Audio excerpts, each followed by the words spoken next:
শারীরিক ফিটনেসের থেকেও বেশি কাজে লাগে, শত শত গুণ বেশি কাজে লাগে হচ্ছে মানসিক ফিটনেস। তোমার মানসিকতা থাকবে এই যে আমি 5 কিলোমিটার রান কমপ্লিট করব 24 মিনিটের মধ্যে।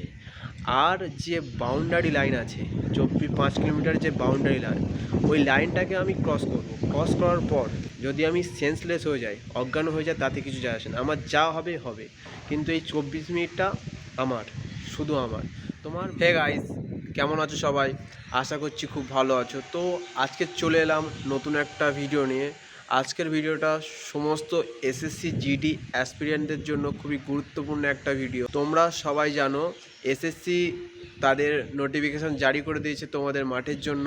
আগামী 23 তারিখ থেকে তোমাদের মাঠ শুরু হতে চলেছে। তো এসএসসি জিডিতে মাঠটা কীভাবে কোয়ালিফাই করব, এটা অনেকের মধ্যে একটা নেগেটিভ ধারণা থাকতে পারে যে আমি পারবো কি পারবো না। তো সেই জন্য আজকের এই ভিডিওটা তোমাদের বলতে চাই, এসএসসি জিডিতে মাঠ পাস করা খুব বড় একটা ব্যাপার নয়, খুব একটা কঠিন ব্যাপার নয়, খুব সহজ একটা ব্যাপার যদি আমরা কিছু স্ট্র্যাটেজি বা নিয়ম ফলো করি। যে স্ট্র্যাটেজি বা নিয়ম ফলো করে আমি বিগত দুবার এসএসসি জিডি মাঠ কোয়ালিফাই করি।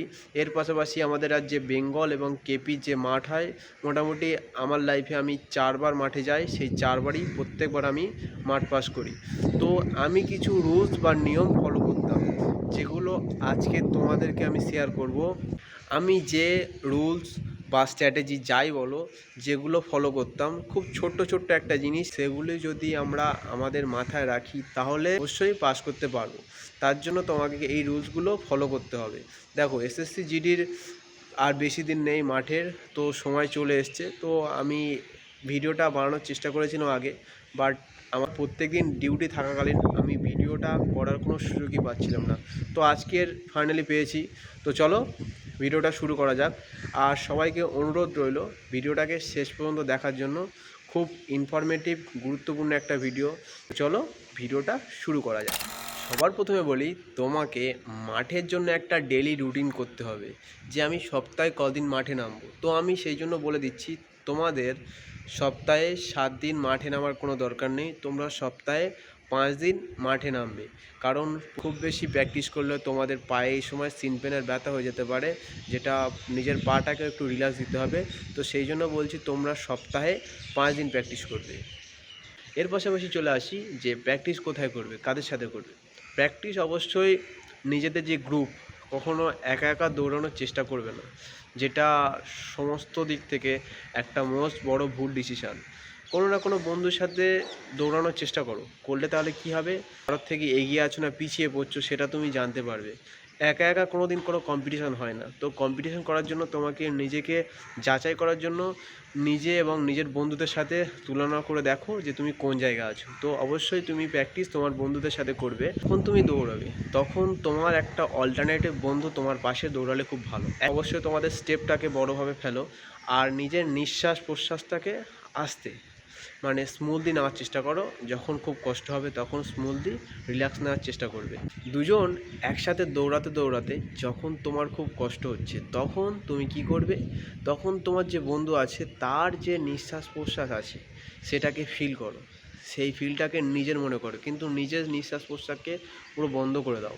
তাহলে যে নিজের বন্ধু আছে তাকে ফিল করো, দেখবে তোমার রিল্যাক্স হবে। তাহলে তুমি এইভাবে তুমি কমপ্লিট করতে পারো। নিয়মটা ফলো করে যদি না তোমার কষ্ট কমে, তাহলে তোমাকে কী করতে হবে, তোমার বন্ধুকে বলো একটু স্পিডটা কমে, কিন্তু তুমি রানটা 5 কিলোমিটার রান অবশ্যই কমপ্লিট করো। এই যে কমপ্লিট করার অভ্যাসটা থাকলে তাহলে তুমি যখন মাঠে এক্সাম হবে তখন তোমার যে ছাড়ার অভ্যাসটা থাকবে না, মানে তুমি ছাড়বে না। তোমাকে যদি 5 কিলোমিটার টাস্ক থাকে তাহলে তোমাকে 5 কিলোমিটার টাস্ক করতে হবে, চেষ্টা করবে। যদি না হয় তাতে কিছু করার নেই, বাট আস্তে কমপ্লিট করো, বাট তোমাকে 5 কিলোমিটার অবশ্যই কমপ্লিট করতে হবে।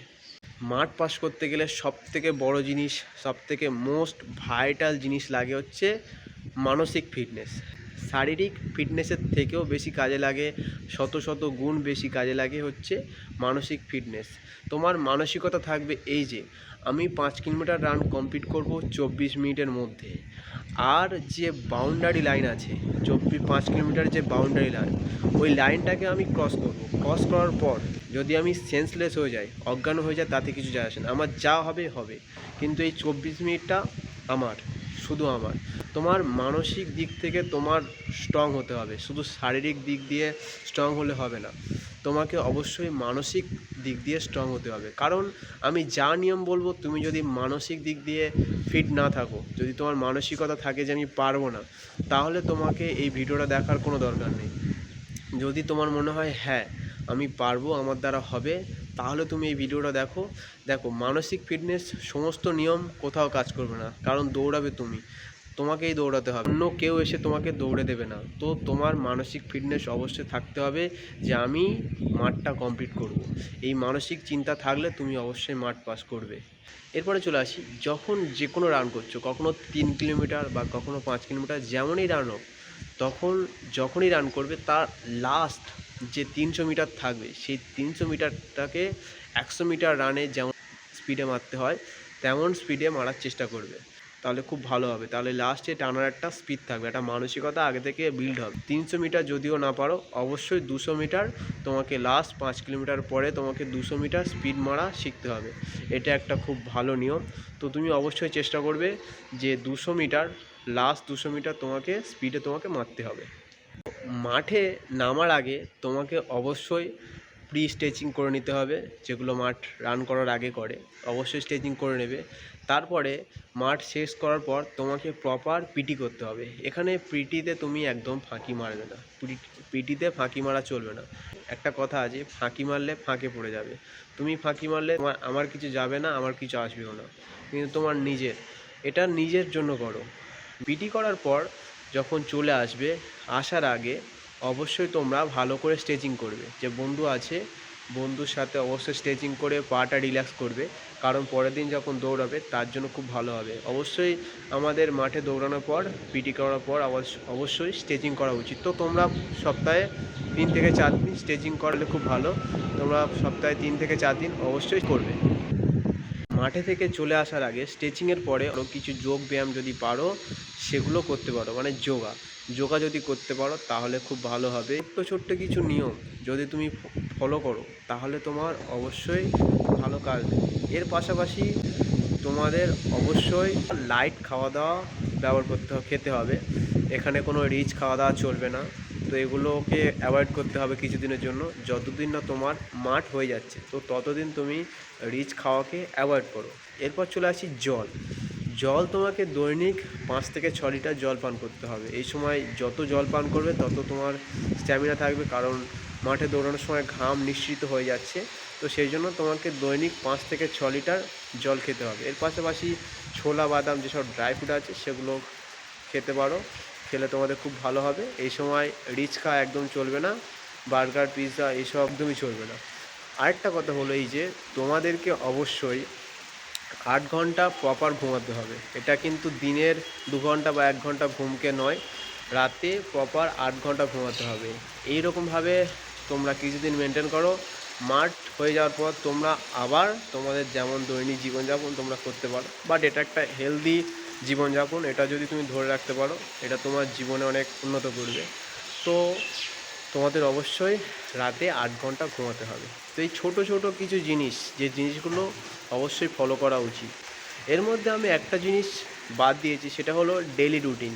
যে 5 দিন রান করবে, 5 দিন রানের মধ্যে যে রান করবে সেই রানটা অবশ্যই আলাদা ধরনের। যে আজকের 5 কিলোমিটার দৌড়েছি, পরের দিনও 5 কিলোমিটার দৌড়াবো, এমন স্ট্র্যাটেজি নয়। কোনো একদিন তুমি 3 কিলোমিটার রান করার পর পিটিটা বেশি করে করলে, কোনো একদিন 5 কিলোমিটার টাইমে মারলে, এরকমভাবে তোমাকে করতে হবে। যে এই রুটিনটা ভেবেছিলাম একটা ভিডিওতে করে দেবো, কিন্তু ভিডিওটা সত্যি অনেক বড় হয়ে যাচ্ছে। এই ভিডিওর পরের ভিডিও, মানে গতকাল একটা ভিডিওতে বলে দেবো যে এই 5 দিনের যে রুটিনটা কী হবে। তো তোমরা এরকমভাবে প্র্যাকটিস করতে থাকো, আর বেশি দিন সময় নেই, যে কদিন সময় আছে তোমরা ভালোভাবে খাওয়া দাওয়া করো আর ভালোভাবে প্র্যাকটিস করো। আর এসএসসি জি রিলেটেড কোনো কোশ্চেন থাকলে আমার চ্যানেলে ইনবক্সে কমেন্ট করতে পারো, আমি তোমাদের সেটার উত্তর অবশ্যই দেব। আমি আশা করছি তোমরা অবশ্যই এসএসসি জিডি মাঠ খুব ভালোভাবে ক্লিয়ার করবে। আমি পরবর্তীতে আবার কোনো নতুন এক ভিডিও নিয়ে তোমাদের কাছে এসে হাজির হব। তো আজকের ভিডিওটা এখানে শেষ করলাম, আর দেখা হবে নতুন এক ভিডিওতে। আর আমার চ্যানেলে যারা নতুন আছো, ভিডিওটাকে অবশ্যই লাইক, শেয়ার অ্যান্ড সাবস্ক্রাইব করে পাশে থেকো। জয় হিন্দ, ভারত মাতা কি জয়।